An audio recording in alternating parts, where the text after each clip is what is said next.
kitchen went still after my aunt read the checkout rules from the Airbnb app.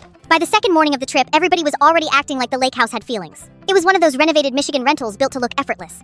Pale wood shelves, beige throws, expensive hand soap, and a sign by the coffee maker telling us to make memories. My cousin Paige booked it for 5 nights for my grandmother's 75th birthday. My mother counted groceries. My Aunt Cheryl did that bright, over-helpful thing that sounds kind until you notice it comes with assignments. Paige kept reminding everybody the host had strict rules. My younger brother Owen tried to stay invisible. The first fight was about parking. The second was about towels. The third happened when Cheryl suggested the upstairs bedrooms should rotate based on age and knee health, a polished way of moving her daughters into the nicer rooms. By the last night, the whole house felt overhandled. Paige dropped the checkout plan in the family group chat around 9. Strip beds, start 1 towel load, run the dishwasher, take trash to the outside bins. 5 minutes later, Cheryl sent a longer message assigning labor. My mother had bathrooms. Owen had trash.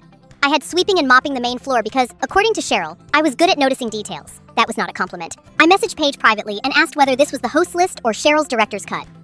Paige sent me a screenshot from the booking app and wrote, "Mostly Cheryl, being Cheryl. We only have to do the basic stuff." I should have stopped there. Instead, I kept the rules open on my phone. The morning, people were packing coolers and hunting chargers.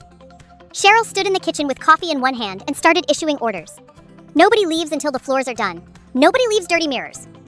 We are not paying extra cleaning because some people think vacation means hotel service. I asked Cheryl where the part about extra cleaning for floors came from. She said, "It's standard," Paige told me. Paige was by the fridge and immediately said, "I did not." Cheryl laughed. "It's implied. These owners always charge for anything beyond perfect. Always." Cheryl uses that word when she wants assumption to sound official. So, I opened the app and pulled up the checkout PDF. I said, "The rules say start the dishwasher, bag the trash, and place used towels in the laundry room." "That is literally it." Cheryl smiled. "That cannot be the list." "It is." I handed my phone to Aunt Denise, who was nearest. Denise read every line out loud, including the part that said, "Please enjoy your final morning and do not worry about deep cleaning. Our turnover team handles the rest." The room shifted.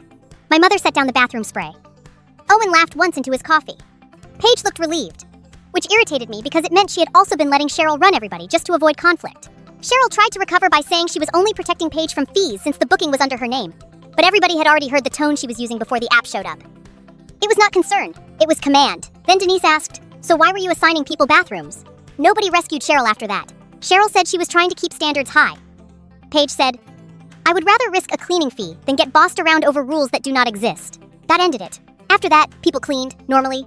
Towels got piled, trash went out, the dishwasher ran, nobody mopped a thing. On the drive home, my mother said I could have handled it more gently. Then she admitted Cheryl had been telling people for years that she was the only person in the family capable of organizing trips. At Thanksgiving planning last week, Cheryl suggested someone else could handle the rental summer because everybody had strong preferences. That is family language for losing authority in public, all because she mistook a checkout PDF for a crown.